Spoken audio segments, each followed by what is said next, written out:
Bom, bom dia a todos.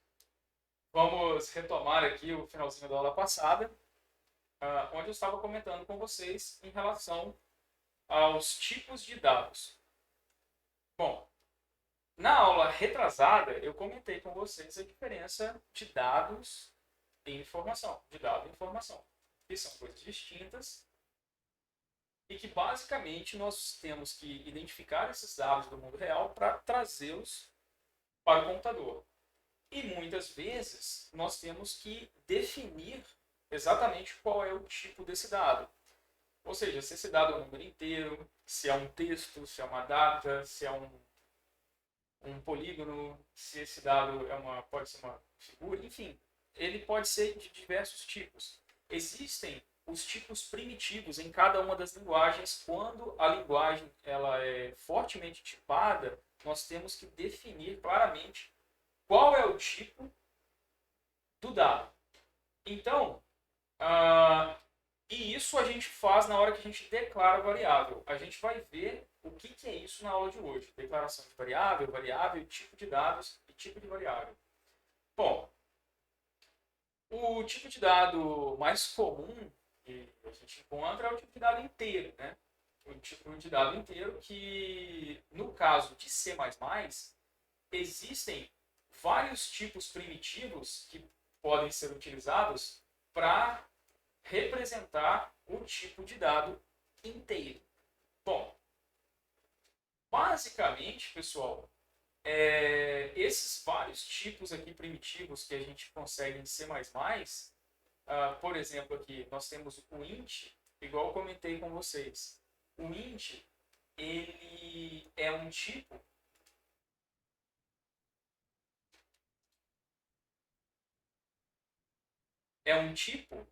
de dado, ou você pode olhar também um tipo da variável, porque a sua variável, o que é a variável em programação? A variável é nada mais, nada menos que um elemento computacional que, no final das contas, ele vai armazenar um único dado inteiro na memória do computador, na memória volátil, certo?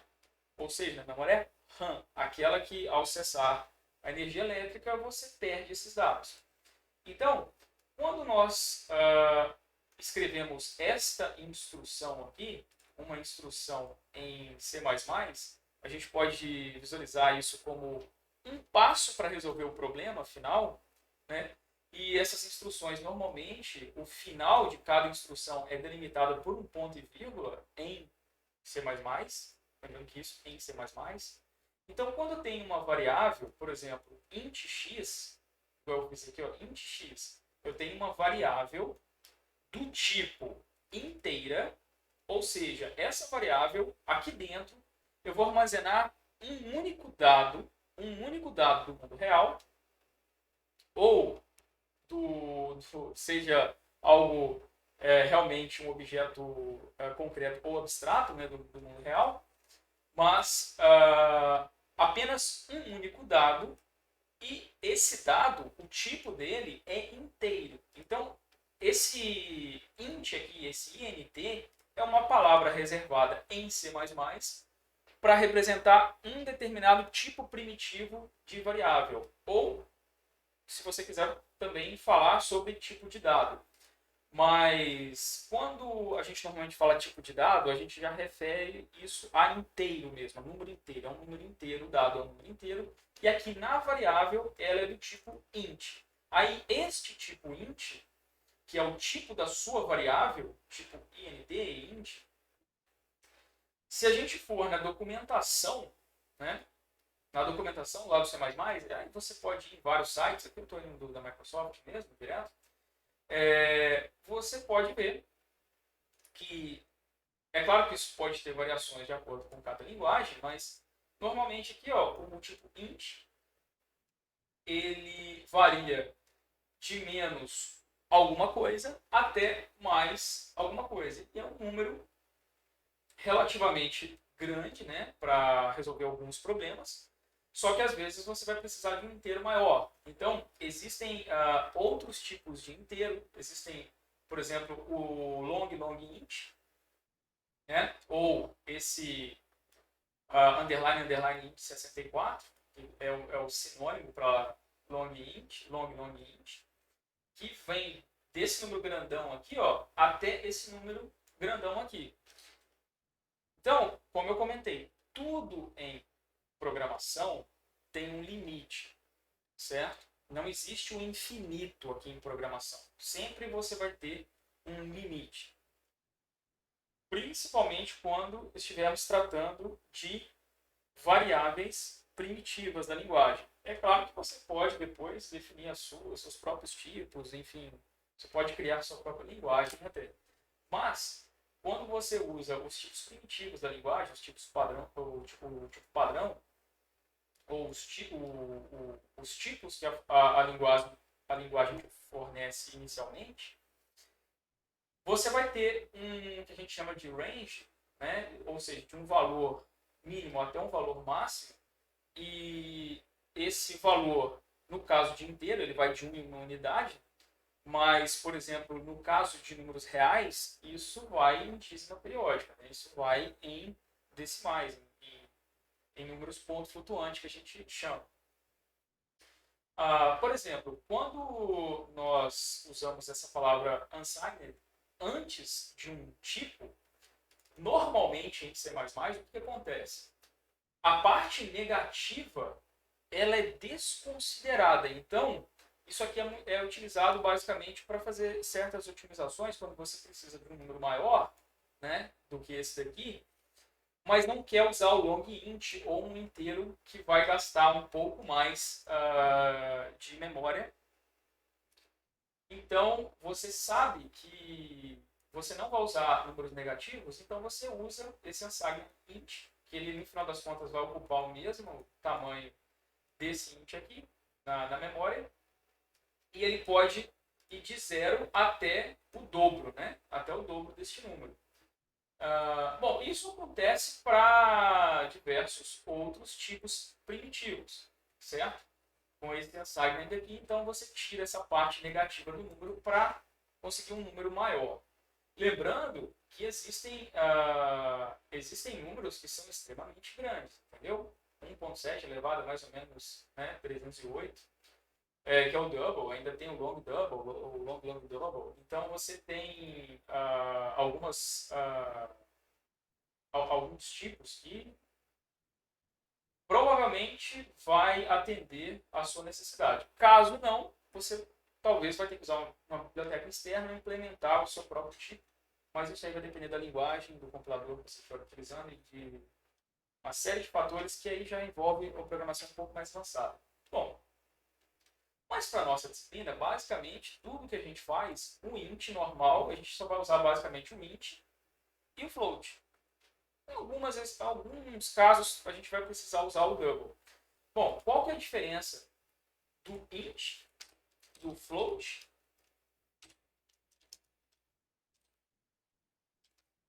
e do double?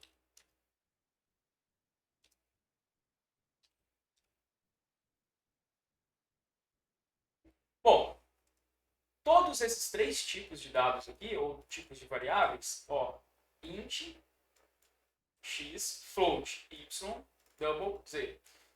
Então, aqui eu estou declarando uma variável e atribuindo para essa variável o valor inteiro 10, certo?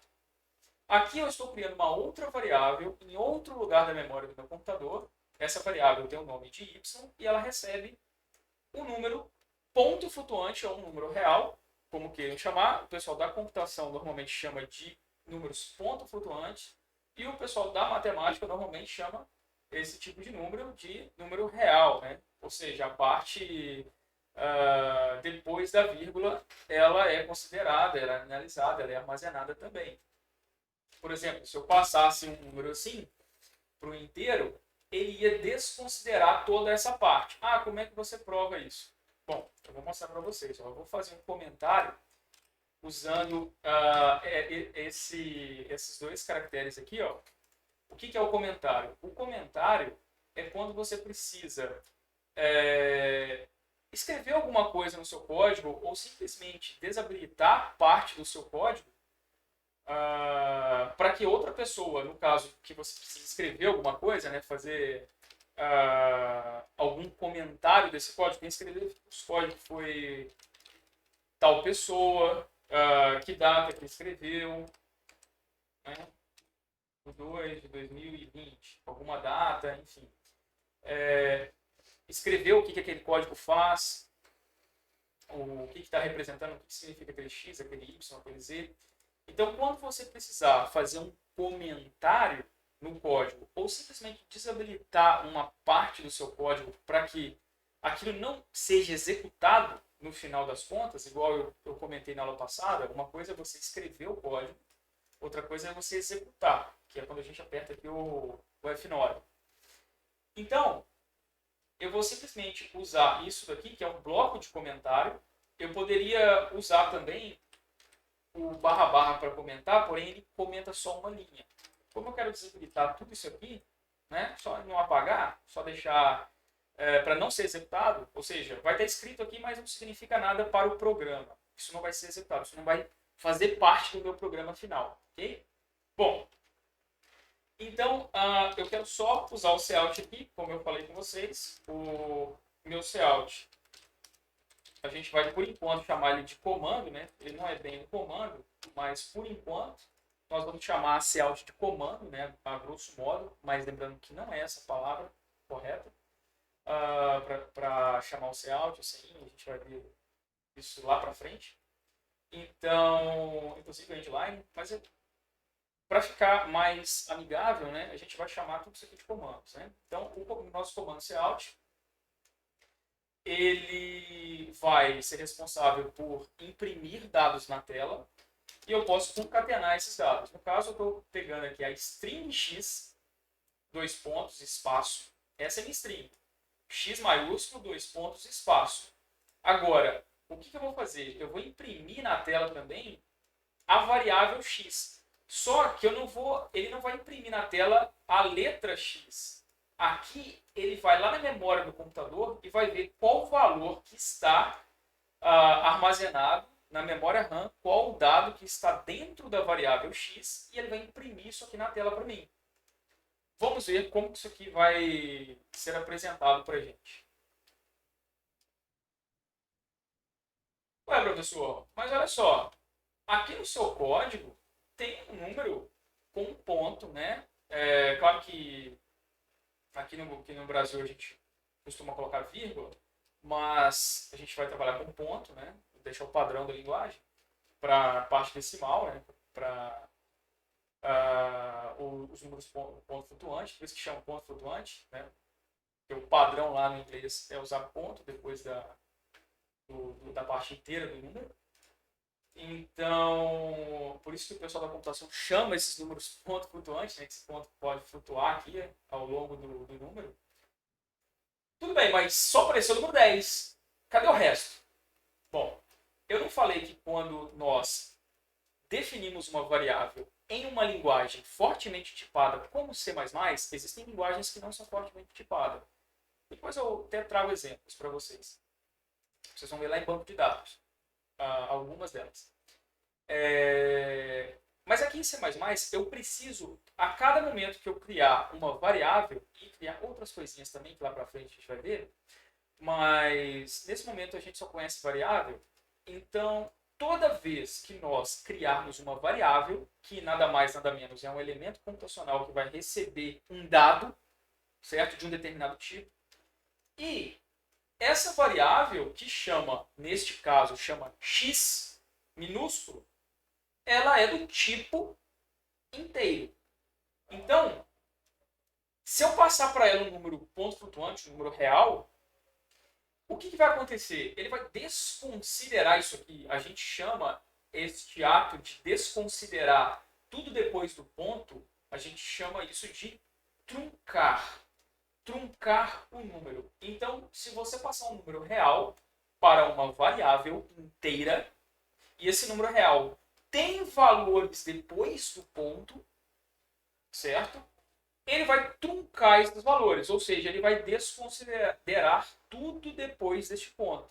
Porque aqui dentro só cabem números inteiros. Isso aqui não é um número inteiro, é um número real.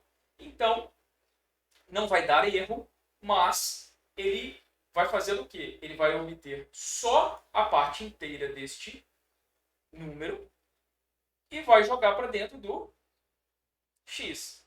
Então, lá na memória do computador, toda vez que eu buscar o dado que está dentro da variável x, toda vez eu vou obter, neste caso que o x é inteiro, eu vou obter dados inteiros. Mesmo que você tenha passado dados que não são inteiros para essa variável. Porque ela não vai receber, no final das contas, esse valor. Ele não vai ficar lá na variável. Então, vai ocorrer o que a gente chama de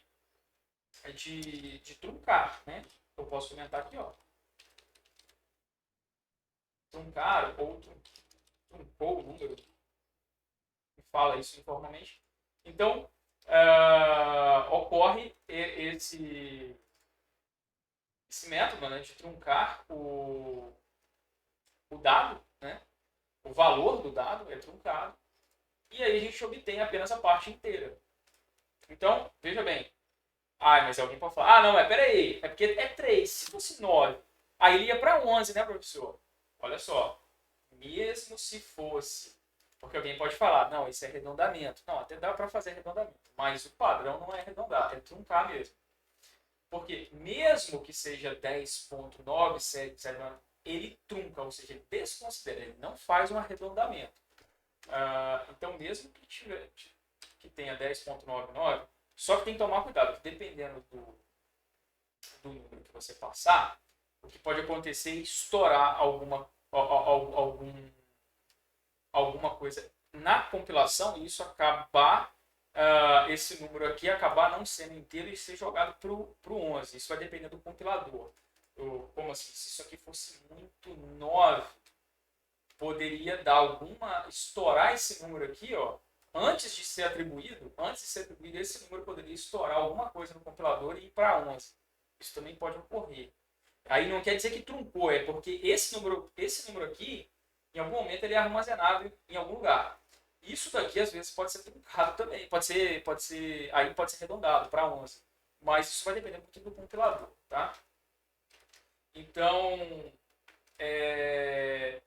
isso daqui é 10.99, vai ser jogado, esse número vai ser truncado, né, para 10. Tá vendo? Então é desconsiderado.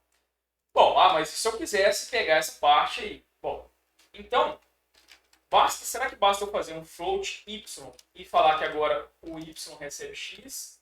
E aí se eu imprimir o y, veja que não adianta eu escrever que aqui é x, tá? Que aqui é só um texto na tela, tá? Isso aqui não significa nada, isso aqui é só para interface gráfica, né? Só para visual. O que vai ser impresso é exatamente o que você colocar aqui, né? Ou a variável que você coloca aqui do lado. Bom, então, veja bem, isso daqui, o que vocês acham? Será que ele vai imprimir o 10.99, visto que eu falei que o float, sim, ele recebe números reais. Ele funcionaria, só que será que vai funcionar? Será que ele vai realmente exibir o 10.99 desse jeito aqui, do jeito que está escrito? Olha só, eu vou compilar isso de novo e ele vai continuar dando 10. Alguém pode falar, não, mas peraí, professor, na matemática, se eu fizer isso aqui na matemática, convertendo para a lógica matemática, esse y aqui recebeu x, que era 10.99, tudo bem, né? Aqui o x ele vale 10, mas aqui o y não deveria valer 10.99? Não, por quê?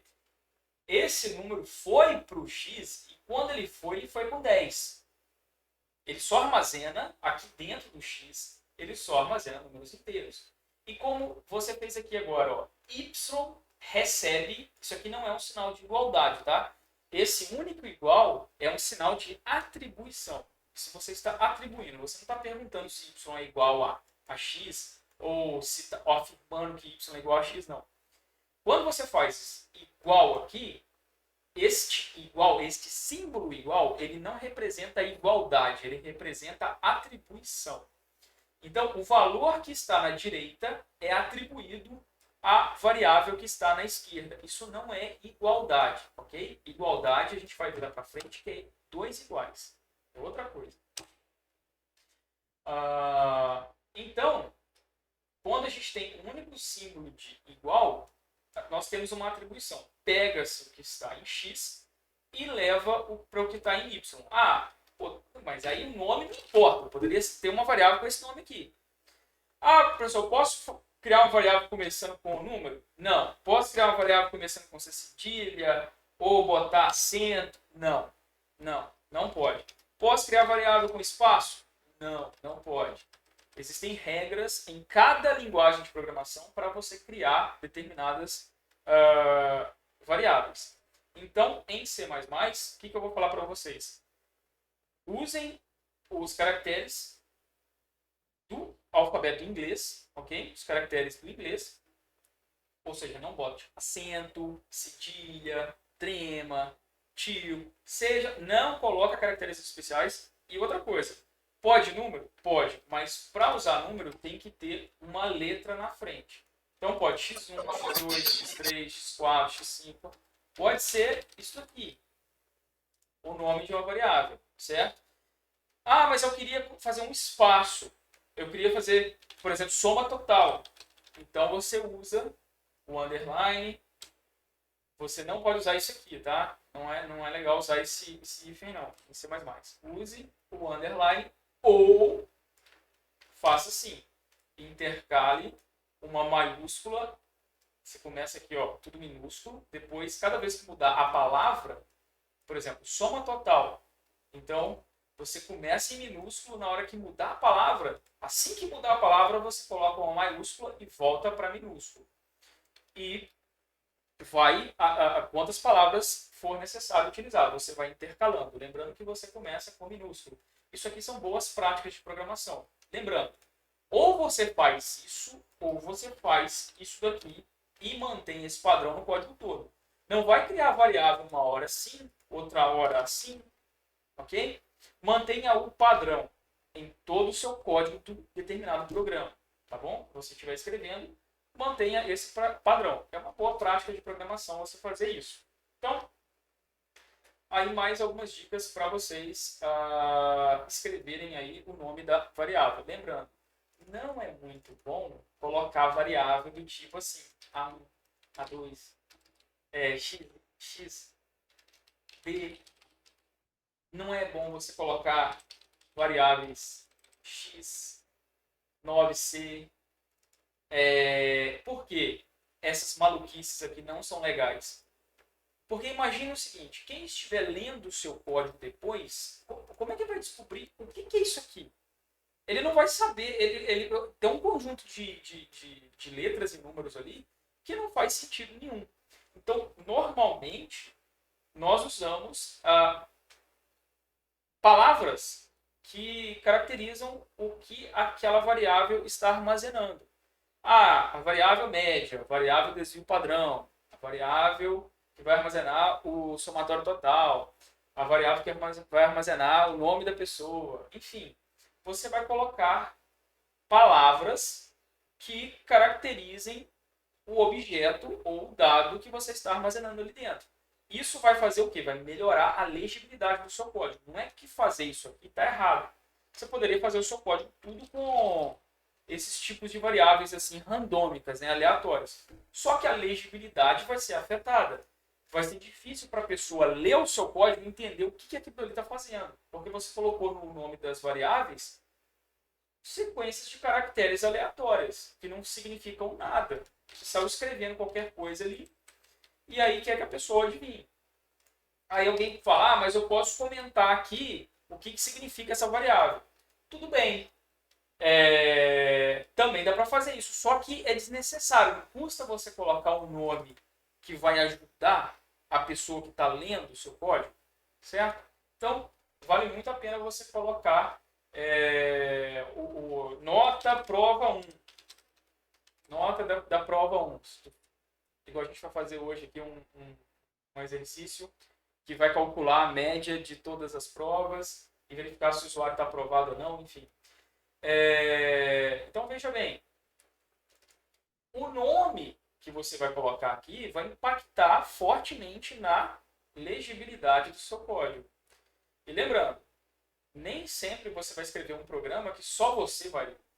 Às vezes você vai estar trabalhando em conjunto com diversos programadores e todo mundo vai precisar entender esse código de forma mais rápida possível.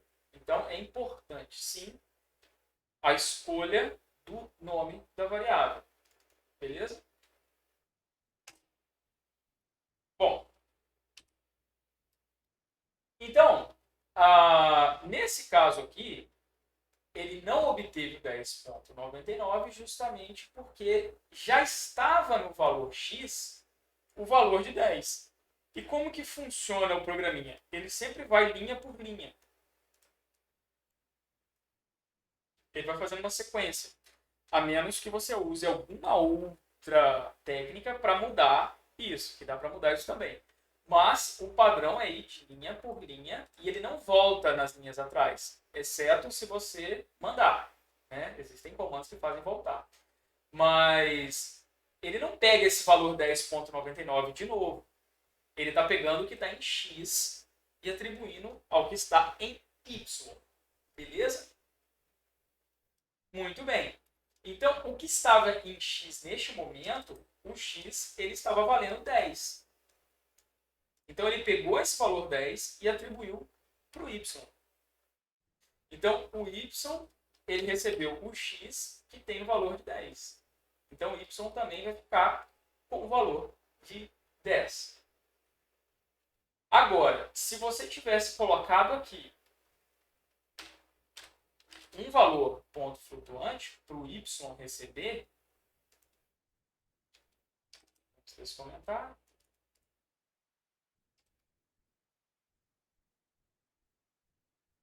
Veja agora o resultado. Eu tenho então na saída de tela o meu valor com ponto flutuante. Ou seja, um número real com casas decimais. Com a parte depois do ponto, ou seja, depois do número da parte inteira, eu tenho esses valores também impressos em tela.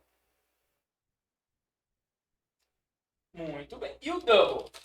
Que a gente pode ser que em algum exercício nós vamos precisar de usar o double. Qual que é a diferença de um para o outro? Qual que é a diferença?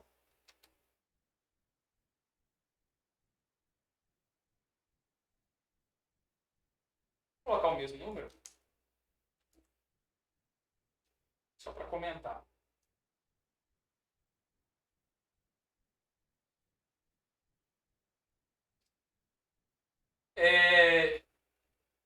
Ele apareceu o mesmo valor. Bom, como esperado. Tá, mas qual é a diferença dos dois? Bom, a diferença dos dois é o seguinte. Vai ter algum momento que o float, lembra que eu falei que toda variável primitiva ele tem um limite inferior, aí ele tem um range, ou seja, você tem diversos outros valores, que esses valores podem ir de um em um, ou podem ir de casa decimal em casa decimal, até um valor máximo. Então, isso varia de menos um valor até mais um valor. Isso variando de inteiro, de um em um, ou variando também no ponto flutuante.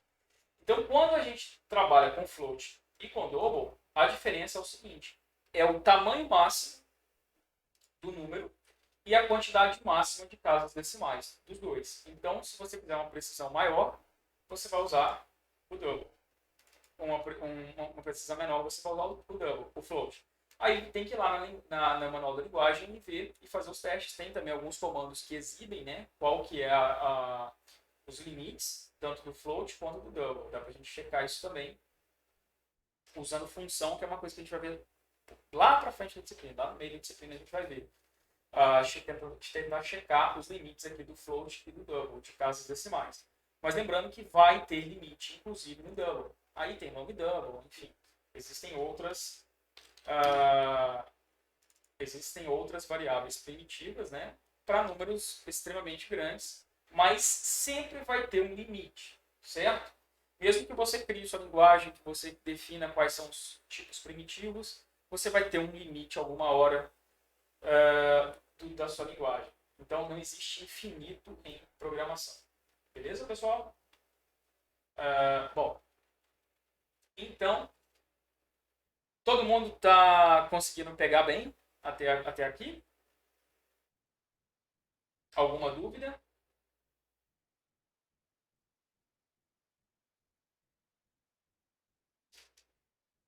Qualquer momento vocês podem interromper. Caso vocês queiram perguntar, eu vou fazer um pause aqui na gravação.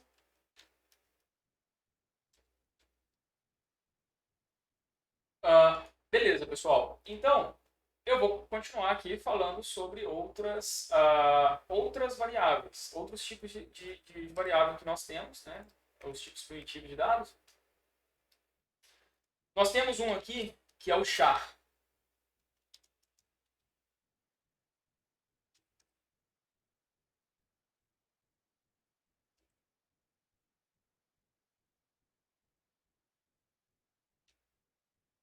Então, o que é esse char? A gente vai executar esse programinha. Vou mostrar para vocês. Quando eu declaro char A, o que eu estou fazendo? Eu estou criando uma variável do tipo char. O que é o char? É um caractere. É um caractere, somente um único caractere. Então, um único. Só que alguém pode perguntar: mas para que eu vou querer armazenar um único char, sendo que eu posso usar, por exemplo, uma string S e armazenar quantos eu quiser? Que quando eu declaro, por exemplo, esse string S aqui, eu posso colocar um texto, claro que tem um limite também a string, obviamente, tem um limite, mas eu posso colocar vários caracteres. Muito bem. Só que aqui, pessoal, às vezes, além de gastar menos memória, às vezes você quer que realmente tenha no máximo um único char dentro deste dado. Por segurança, você vai declarar o char quando, por exemplo, você quer que nunca tenha mais de um valor de um único char aqui dentro. Seja um A, seja um cifrão, seja uma vírgula, certo? Porque às vezes você está usando isso aqui para definir o caminho A, o caminho B, o caminho C, o caminho D do seu sistema, e aí não precisa de algo maior que vai gastar mais espaço, enfim. Então, quando você quiser que aquele dado tenha no máximo um único char, um único caractere, você vai usar char, o nome da sua variável. O nome, lembrando que pode ser qualquer coisa, desde que siga os padrões de nomenclatura. Mas, normalmente, você coloca um nome, né, relevante aí para quem está lendo, né, o seu código. Muito bem. Então, você pode fazer um char alerta. Aí, se for 1, ou se for X, ele vai ligar o alerta, e se for Y, ou qualquer coisa diferente de X, ou S para sim, N para não, ok? Char resposta do usuário. Pode ser S, pode ser N, ok? Muito bem. Então, nós temos aqui mais um tipo de variável primitiva, e aqui nós temos outro, que é o string, que é, veja que a sintaxe ela é diferente. Eu não posso chegar aqui, ó,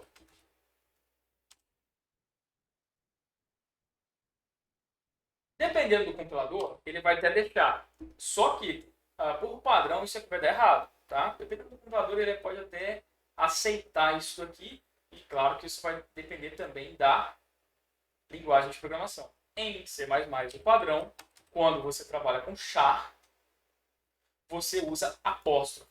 Quando você trabalha com string, você usa aspas. Esse símbolo, ok? E aí, tudo bem. Você pode colocar uma sequência, um encadeamento, né? O que é string? É encadeamento de caracteres. Então, você coloca uma sequência aqui de caracteres, que é o seu dado, que pode ser um único char, um único símbolo, uma única letra, né? Você pode não ter nada, você pode ter um espaço, você pode ter caracteres especiais, o que você quiser dentro dessas aspas, ok? Então você pode ter texto, palavras, parágrafo, frase, tudo usando string. E aí, novamente, não é necessário colocar string S, pode ser string X, string Y, desde que você não tenha criado antes, né? Porque se você tentar criar string X, ele vai falar que houve um conflito na declaração, porque você já criou uma variável chamada X e ela é do tipo inteira, do tipo int. Então não posso usar de novo o X para ser o nome da minha variável. Eu tenho que usar qualquer outra coisa, X2. Entendeu? Só que aí, na hora que você for imprimir, né, você tem que colocar qual que é. Né? Aqui tanto faz, isso aqui é um texto, não faz diferença nenhuma. Ó, não faz diferença nenhuma. Então, como não tem nada aqui, né, vou colocar xxx, F9, apareceu aqui. Então, veja. O que você está colocando aqui no Cout inicialmente não significa que você está acessando aquela variável, porque isso aqui é só um texto. Isso aqui é para quem está vendo a sua interface gráfica. O que vai aparecer aqui, por exemplo, o resultado. Você vai ter o resultado. XXX. Muito bem. Então, mais uma variável, que é mais um tipo de variável, né? Um tipo primitivo de dado, ou tipo primitivo de variável, que é a string. Muito bem. Nós temos também a gente pode falar sobre bool, colocar W. E aí, no bool, é o que eu tinha comentado na aula passada, que é uma variável do tipo booleano. O que é booleano? É um dado que o domínio desse dado é ligado ou desligado, verdadeiro ou falso, true ou false, 1 ou 0. Isso vai depender da linguagem, do compilador. No final das contas, o bool em C++ vai ser mapeado para 1 ou 0. Vai ser mapeado para 1 ou 0. Porém, quando você escreve aqui true, o compilador reconhece que isso aqui é um 1. Tá? É uma palavra-chave que no final das contas isso aqui vai virar 1. Lá por debaixo dos panos isso vai virar 1. Mas funciona. Então, vou aproveitar.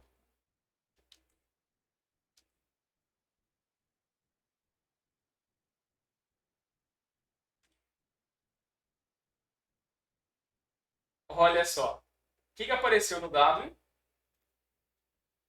que apareceu no W? Apareceu 1. Porque essa palavrinha chave aqui, essa palavra reservada, o true e o false, o compilador ele vai depois mapear isso para 1 ou 0. Porque, na verdade, o domínio do boolean é 1 ou 0. E, no final das contas, vai ficar ligado e desligado alguma coisa. Mas, então, nós podemos ver que existe também essa palavrinha, né, o false, que se eu mandar imprimir agora o W, vai dar 0.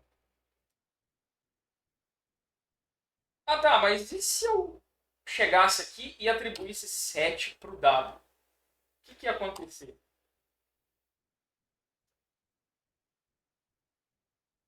Ele ia receber 1. Porque em algum momento esse dado 7 ia ser verificado que ele não é 0. Então qualquer valor que não for 0 na realidade, qualquer valor que não for 0 ou não for false, vai ser mapeado. Claro, os valores que ele consegue converter, né? Nem tudo ele consegue, pode dar erro. Mas aí ele consegue, por exemplo, converter isso para booleano de alguma forma. Dependendo do W, ele consegue. Igual aqui, ó, 7. Eu joguei 7 para o W e ele conseguiu achar que isso aqui é verdadeiro, que é ligado, que é true. Então, quando eu imprimir aqui o W, imprimiu com 1. Ok? Então, novamente aqui, ó, 0.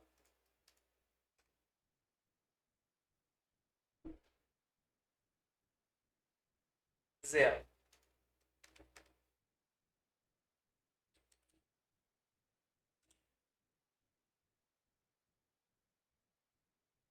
Ué, professor, mas aquele 0 ali não ficou 0, não. Por quê?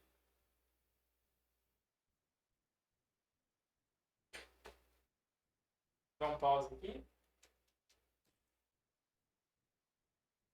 Bom, então, pessoal, novamente, este valor é o valor inteiro 0 e este não é um inteiro 0. Por isso que vai desligar. É um valor, é o símbolo 0, porque é um char. Isso daqui. Beleza. Mas veja que esses pequenos detalhes na linguagem ocorrem também ao longo de algum processamento que você fizer. Que aqui você fez também é um processamento, mas é mais simples, é uma atribuição, né? Mas veja esse caso aqui, que também tem que tomar muito cuidado com esse tipo de operação. Olha só, eu vou colocar aqui float x igual a 10 dividido é essa barra, tá? Essa barra caída para a direita, né? A barra normal, não é a barra invertida que a gente chama. Bom, eu vou fazer o seguinte. Eu vou colocar, na verdade, aqui 11 sobre 2. 11 sobre 2. E vou colocar ponto e vírgula. E aí vou mandar imprimir. Vamos comentar tudo isso aqui, né? Que a gente vai continuar usando o X.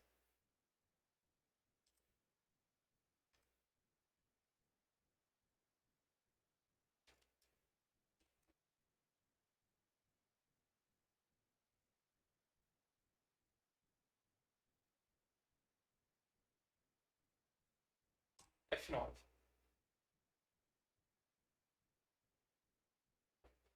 E agora, pessoal? O que vocês me dizem disso aqui, ó? O programa é burro, errou. O compilador é burro, ele errou. Ele errou. 11 por 2, eu falei que era float, aqui eu queria em float. Ele fez errado, ele errou, ele é burro, o compilador é burro. Não. Quem errou foi o programador. Porque não leu o manual da linguagem, não sabe usar a linguagem a fundo. Inclusive, esse tipo de erro aqui, esse foi um dos tipos de erro que aconteceu até acidente espacial por conta disso.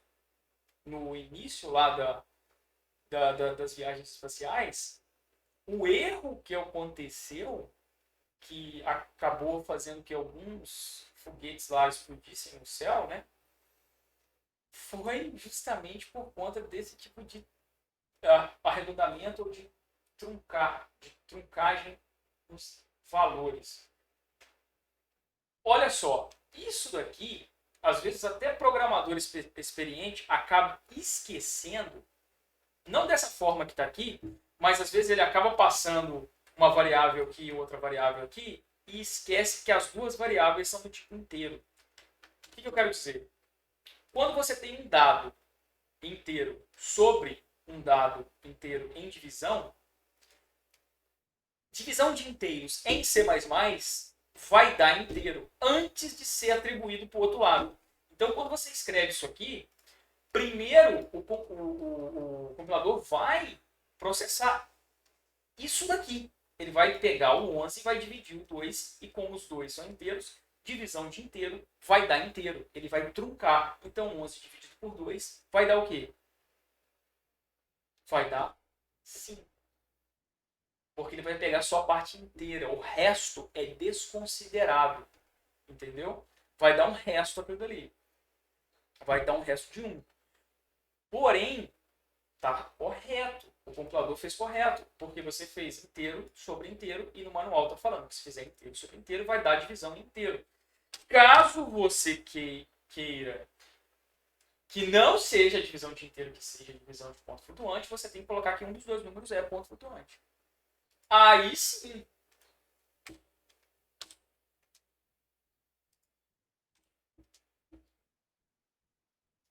Aí sim ele pega a parte ponto flutuante do número. Porque o primeiro número é em ponto flutuante, apesar de não ter dados que não são inteiros, né? Não tem a parte que não é inteira. Tem, mas é zero. Então, ele é 11.0, mas ele é um número float ou double. Ele é um número ponto flutuante, é um número real. E esse aqui, não. Então, basta que um dos dois seja ponto flutuante, que o resultado disso daqui vai ser ponto flutuante. Aí, depois que ele vai jogar isso para o x. Então, tomem muito cuidado em relação a isso. Às vezes, você precisa ficar de olho, porque pode gerar problemas lá para frente. Porque em algum momento você pode fazer uma divisão de valores que estão em variáveis, e essas duas variáveis, se o z for inteiro e o w for inteiro, o resultado disso aqui vai ser inteiro.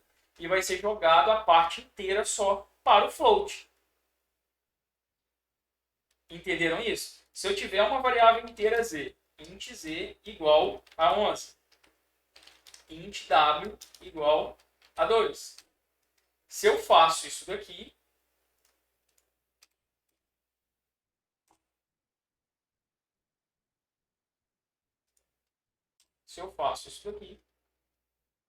eu vou ter divisão de inteiro, divisão de inteiro. Primeiro é feita a divisão para depois ser feita a atribuição. Então tome cuidado, não é igualdade. Tudo é feito passo a passo e existem ordens de execução. Primeiro ele vai fazer isso aqui, vai dar o resultado, depois ele vai jogar esse resultado que está aqui, o valor, para o x. Tá bom, pessoal? Então, muito cuidado com esses detalhes de divisão em inteiro. Então, se um dos dois fosse float, olha agora, ou double, aí sim. Ah, mas e se fosse no outro?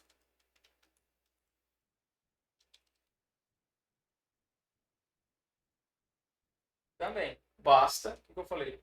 Basta que ou do numerador ou do denominador, basta que um dos dois seja um número ponto flutuante, que o resultado desta divisão será em ponto flutuante. Caso contrário, não. Por quê? Eficiência e para nos ajudar em diversos algoritmos interessantes que a gente pode pensar fazendo isso. Okay? Depois, mais para frente, a gente vai ver. Então, essa divisão de inteiros, isso aqui é muito bom para a gente. Existir, isso não é um problema, isso na verdade nos ajuda, certo? É mais uma técnica computacional que a gente tem aqui, quando você tem essa divisão de inteiro aqui à mão. né? Você pegar um inteiro sobre um inteiro e dar a divisão de inteiro. Isso na programação é bom. E aí, quando você precisar de uma divisão, basta você transformar aquilo dali em ponto flutuante para depois você realmente ter a divisão, o resultado em ponto flutuante. Bom, turma, entenderam? Deixa eu dar um pause aqui na gravação, caso alguém queira perguntar, né? Vamos dar um pause. Bom, turma, então, já que ninguém tem dúvida, nós vamos prosseguir. Novamente, isso daqui, quando você faz int z igual a 11, o que você está fazendo? Aqui você está declarando uma variável e aqui a gente está atribuindo.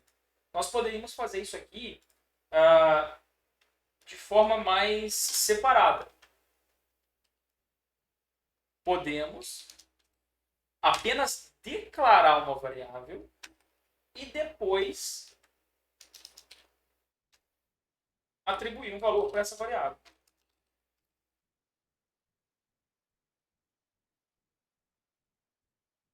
Certo? 10. Então, isso daqui consiste em declarar a variável. Então, se em algum momento pedir, declare a variável tal, declare a variável tal, declare a variável x, declare a variável y. O que você tem que fazer? Descobrir primeiro qual é o tipo do dado que vai entrar dentro daquela variável. Vai entrar na memória do computador. Qual o tipo de dado que vai sair do mundo real? Ele vai sair do mundo real. Ele vai ter um tipo. Aquilo dali vai ser o quê? Uma data. Vai ser... Você tem que definir um tipo. E aí você vai ter que olhar na linguagem que você está utilizando se ela tem um tipo de dado, né? Lá para frente a gente tem outras, né? A gente pode criar os nossos tipos ou estruturas de dados, né? Mas isso aí é lá para frente. Mas o que a gente sabe agora, nós temos que o quê? Olhar ali no manual da linguagem e encontrar um tipo que atende o domínio do meu dado. Certo? Que atende os valores e o domínio do meu dado. Que não adianta também eu só olhar apenas o valor inteiro, o tipo inteiro, e sempre falar que o int vai funcionar. Não, porque às vezes o int vai estourar. Então, você vai precisar do long int. Se o número for muito grande. Se o número for muito grande, às vezes você vai necessitar de um long int. Porque só o int não vai funcionar. Então, veja, temos que identificar o dado no mundo real que vai para dentro dessa variável, verificar o tipo dele, o domínio desse dado e encontrar na linguagem de programação que você estiver utilizando quais são os tipos que já estão prontos, né, que já estão à mão ali, se algum deles vai servir para a gente. E o que acontece é também não usar algo desnecessário. Matar uma formiguinha com uma bazuca. Ou seja, se o domínio do seu dado é de 1 a 10 em número inteiro, você não precisa usar long double. Apesar de que long double vai atender. Certo? Mas aí você está gastando mais memória à toa. Então você tem que ter essa noção de não ter desperdício. É claro que agora que vocês estão pegando a introdução à programação, isso aí eu deixo de lado, mas eu já gosto de comentar. Um bom programador ele tem que ter essa visão de tentar resolver o problema da melhor forma possível. Então, se você puder resolver o problema gastando menos memória, é melhor. Ok? Sem impactar na eficiência, na velocidade de execução. Muito bem. Então, entenderam isso aqui? Ficou claro? Então, isso daqui é a declaração da variável. Então, a declaração da variável em C++, como a linguagem é fortemente tipada, eu sou obrigado a escrever qual é o tipo da minha linguagem, do meu dado, o tipo do meu dado. Se é boolean, se é char, se é double, se é float, eu tenho que escrever, eu tenho que definir e colocar o nome, lembrando que tem as regrinhas lá para criação do nome da variável. Bom, e isso daqui que eu estou fazendo é a atribuição. E, obviamente, eu posso, né, às vezes, né, nem sempre, eu posso declarar e já atribuir um valor para a variável. Então, de novo, aqui é a declaração da variável, e isso daqui que você está fazendo é a atribuição de um valor para determinada variável, certo? Por exemplo, string s. S é igual vai, pronto. Cout S. Ou Palmeiras não tem mundial. Só tirar o. Não é não? Aí, ó. Palmeiras não tem mundial. Pronto. Tá certo, tá? Tá certo. Então, ó, funcionou, beleza. Funcionou 100%. Então, ó, float x igual a 10, string s. Agora, aqui eu tenho declaração e atribuição. Aqui eu tenho apenas declaração. Aqui eu tenho atribuição. Atribuindo o que para quem? Um dado para a variável. Então, se eu estou atribuindo um dado para uma variável, eu tenho que atribuir um dado compatível com aquela variável. Tanto no tipo quanto no range, né? No tamanho do domínio desses dados. Por exemplo, se você colocar int x e atribuir um número muito grande e querer imprimir,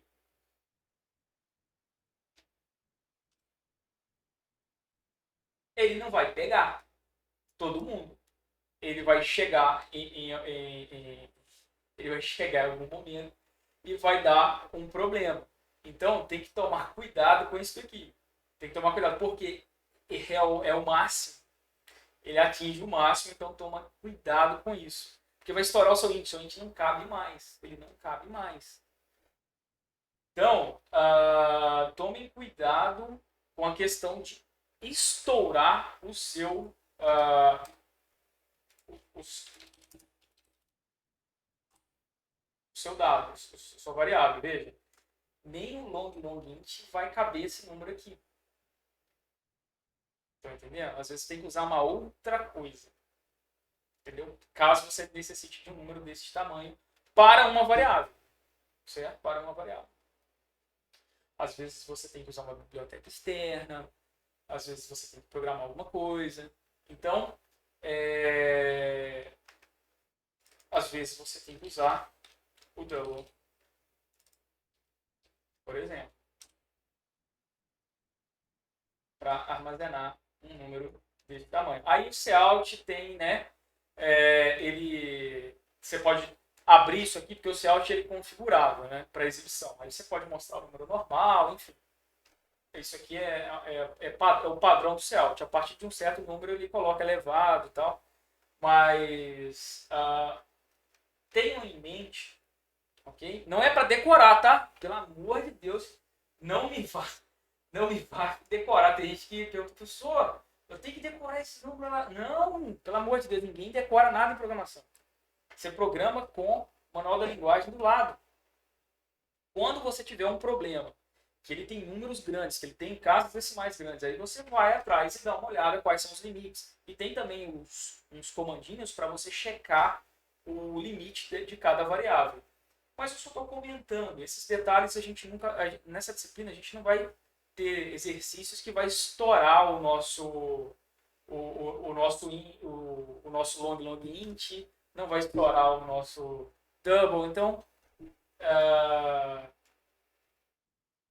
fiquem tranquilos quanto a isso. Mas eu gosto de comentar para vocês saberem que existe essa limitação, tá? Bom, voltando aqui, deixa eu abrir aqui o siga.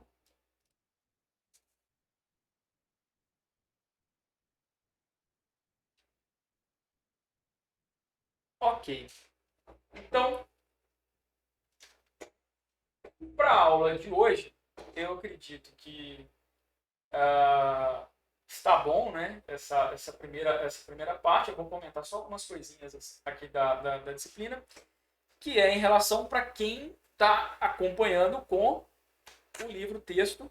A Pearson mandou para mim aqui um exemplar do professor, né? Desse livro. Então, quem, né, conseguir, quem tiver condições ou, né, de comprar o livro, ou adquiri-lo de alguma forma, mandar uma mensagem para eles lá, sei lá.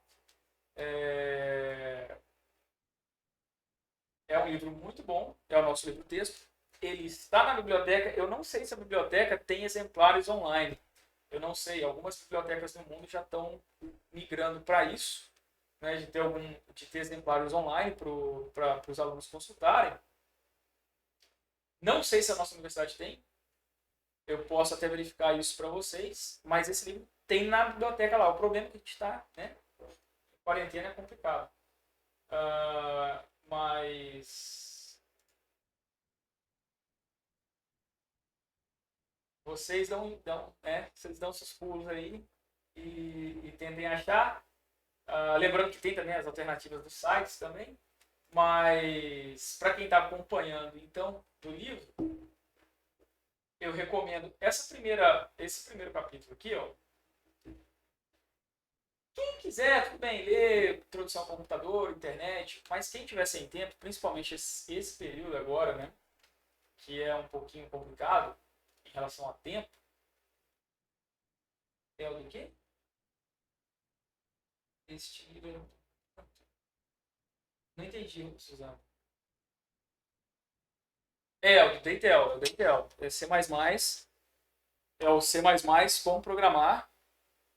Não sei se está invertido aí. Para mim aparece invertido. Não sei se para vocês está invertido. É o C++ como programar dos irmãos, né, da Intel. Introdução à programação em C++. Vocês vão começar. Então, eu recomendo começar a leitura do capítulo 2. Né? Quem tiver tempo, quem é bom aí de leitura, né? Quiser dar uma olhada nesse capítulo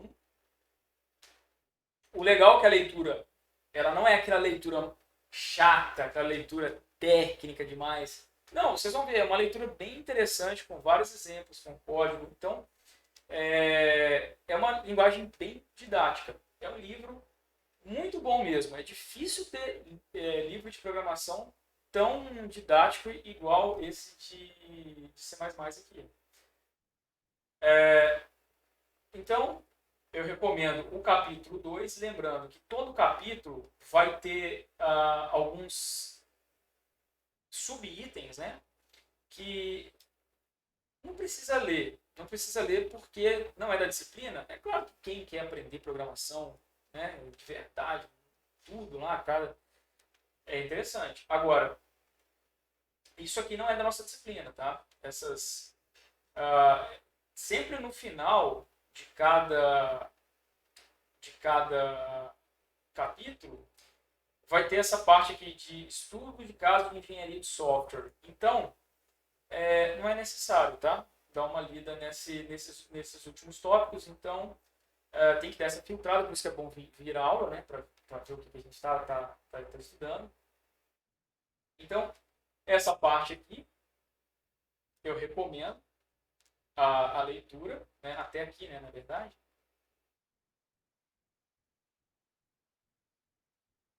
Que isso daqui a gente vai ver, né, na disciplina, mas essa primeira parte da disciplina, então, é o capítulo 2, para quem já quiser ir vendo. Isso daqui, esse capítulo 3, isso vai ser a matéria nossa lá do final. Introdução à classe e objetos vai ser lá do final. Então, depois, a gente vai ver estrutura de controle, parte 1, parte 2.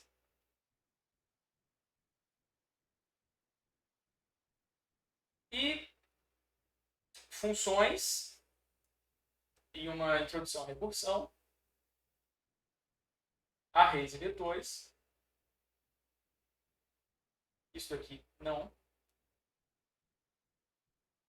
Não. Não. Também não.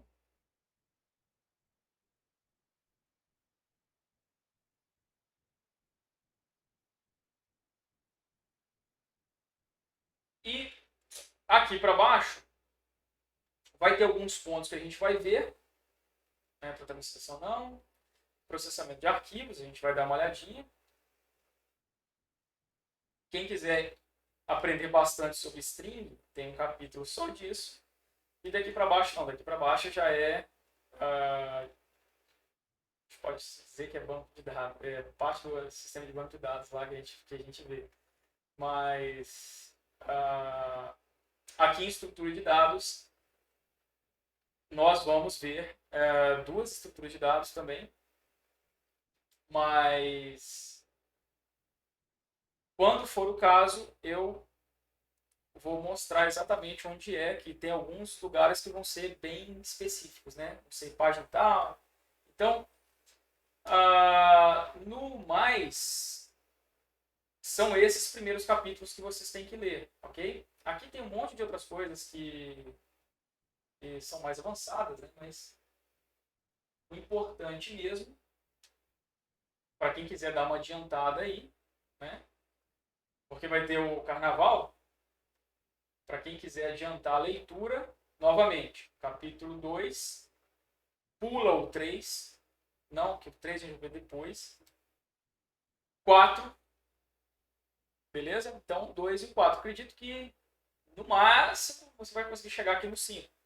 Lembrando, normalmente, o que a gente faz é ler na frente do professor. Você lê na frente, não atrás. Porque aí você consegue ler o livro, você já tem os tópicos, inclusive, ali no cronograma. É muito interessante você dar uma lida e vir a aula, né?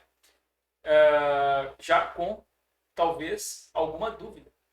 Então, é bem interessante isso. De você tentar ler à frente. Eu sei que nem sempre vai dar tempo, mas o mais legal é você conseguir ler à frente da aula. Ok? Muito bem. Então, para quem tiver interesse, né? Lembrando, estou com o livro aqui. Estou mostrando PDF. Mas tudo certo? Dúvidas? Vamos então